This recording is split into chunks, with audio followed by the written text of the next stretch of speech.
would say good morning, but it's afternoon.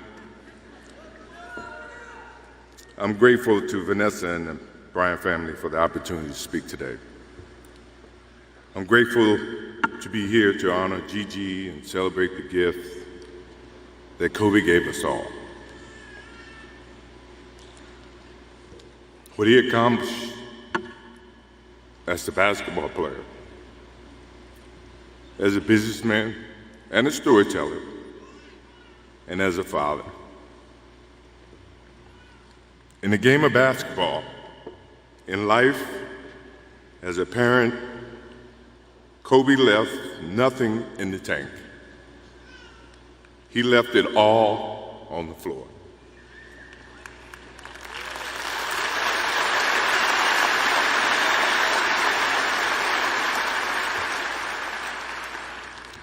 Maybe it surprised people that Kobe and I were very close friends, but we were very close friends.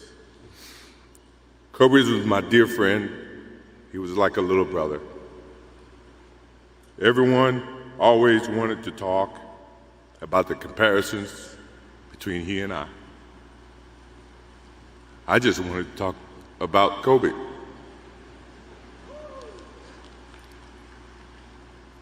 You know, all of us have brothers and sisters, little sisters who, for whatever reason, always tend to get in your stuff, your closet, your shoes, everything. It was a nuisance, if I can say that word. But that nuisance turned into love over a period of time, just because the admiration that they had for you as big brothers or big sisters. The questions, the wanting to know every little detail about life that they were about to embark on. He used to call me, text me, 11:30, 2:30, 3 o'clock in the morning, talking about post-up moves, footwork, and sometimes the triangle. At first, it was an aggravation.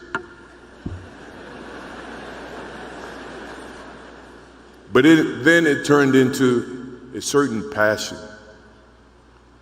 This kid had passion like you would never know. And it's an amazing thing about passion.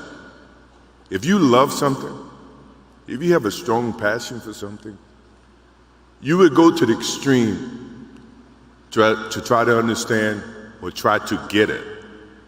Either ice cream, Cokes, hamburgers, whatever you have a love for. If you have to walk, you would go get it. If you have to beg someone, you would go get it.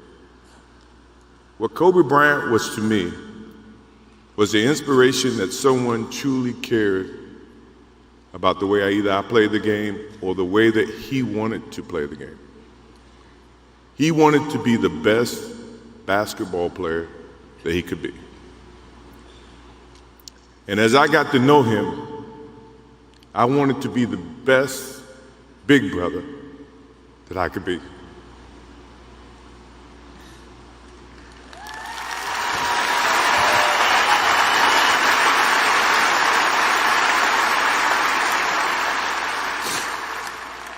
To do that,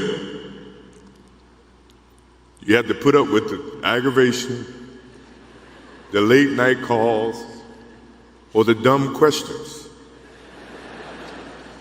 I took great pride as I got to know Kobe Bryant that he was just trying to be a better person, a better basketball player. We talked about business. We talked about family. We talked about everything. And he was just trying to be a better person.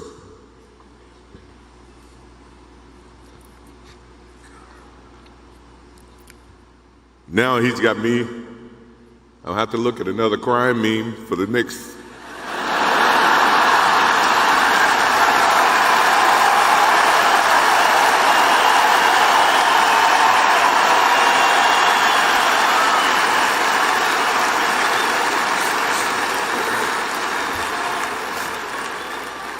I told my wife I wasn't going to do this because I didn't want to see that for the next 3 or 4 years. That is what Kobe Bryant does to me. I'm pretty sure Vanessa and his friends all can say the same thing. He knows how to get to you in a way that affects you personally, even though if he's being a pain in the ass. But you ever have a sense of love for him in the way that he can bring out the best in you. And he did that for me. I remember maybe a couple of months ago, he sends me a text. And he's saying, I'm trying to teach my daughter some moves. And I don't know what I was thinking or what I was working on. But what were you thinking about when you were as you were growing up, trying to work on your moves? I said, what age? He says, 12. I said, at 12, I was trying to play baseball. He sends me a text back saying, laughing my ass off. And this was at 2 o'clock in the morning. But the thing about him was we could talk about anything that related to basketball, but we can talk about anything that related to life. And we, as we grow up in life, rarely have friends that we can have conversations like that. Well, it's even rare when you can grow up against adversaries and have conversations like that. I went and saw Phil Jackson in 1999 or maybe 2000. I don't know when Phil was here in LA. And I walk in and Kobe's sitting there. And the first thing, I'm in a suit. First thing Kobe said, did you bring your shoes? No, I wasn't thinking about playing. But his attitude to compete and play against someone he felt like he could enhance or improve his game with. To me, that's what I loved about the kid. Absolutely loved about the kid. No matter where he saw me, it was a challenge. And I admired him because his passion, you rarely see someone who's looking and trying to improve each and every day, not just in sports, but as a parent, as a husband. I am inspired by what he's done and what he shared with Vanessa and what he's shared with his kids. I have a daughter who is 30 I became a grandparent. And I have 2 twins. I have twins at 6.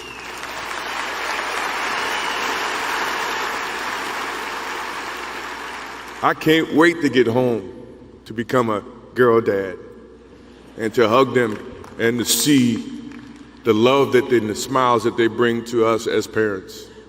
He taught me that just by looking at this tonight, looking at how he responded and reacted with the people that he actually loved. These are the things that we will continue to learn from Kobe Bryant. To Vanessa, Natalia, Bianca, Capri, my wife and I will keep you close in our hearts and our prayers. We will always be here for you, always. I also want to offer our condolences and support to all the families affected by this enormous tragedy. Kobe gave every last ounce of himself to whatever he was doing. After basketball, he showed a creative side to himself that I didn't think any of us knew he had. In retirement, he seemed so happy. He found new passions, and he continued to give back as a coach in his community. More importantly, he was an amazing dad, amazing husband, who dedicated himself to his family and who loved his daughters with all his heart. Kobe never left anything on the court. And I think that's what he would want for us to do. No one knows how much time we have. That's why We must live in the moment. We must enjoy the moment. We must reach and see and spend as much time as we can with our families and friends and the people that we absolutely love. To live in the moment means to enjoy each and every one that we come in contact with. When Kobe Bryant died, a piece of me died. And as I look in this arena and across the globe, a piece of you died, or else you wouldn't be here. Those are the memories that we have to live with and we learn from. I promise you, from this day forward, I will live with the memories of knowing a little brother that I tried to help in every way I could. Please rest in peace, little brother.